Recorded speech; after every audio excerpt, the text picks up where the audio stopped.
ഈ മൂസമ്പി കട്ട് ചെയ്ത് മിക്സിയിലോട്ട് ഇടാലോ. മൂസമ്പി ഈ മിക്സിയിലോട്ട് ഇടുക. ഇനി ഇഞ്ചി ഇടുക. കുറച്ച് പഞ്ചസാരയും കൂടി ഇടുക. ഇത് അടിച്ചിട്ട് വന്നാലോ. ഇതിലേക്ക് കുറച്ച് വെള്ളം അരിച്ചെടുക്കാം.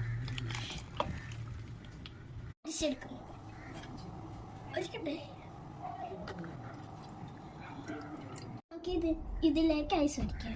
ഇടുക. ഇനി ഇതെടുത്ത് ഈ ഗ്ലാസ്സിലേക്ക് ഒഴിക്കുക.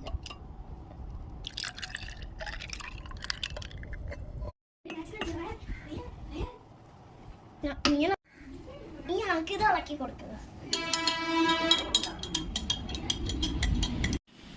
നമ്മുടെ മൂസമ്പി ജ്യൂസ് റെഡി ആയിട്ടത്. ഇങ്ങനെ ഇത് കുടിച്ചു നോക്കാം.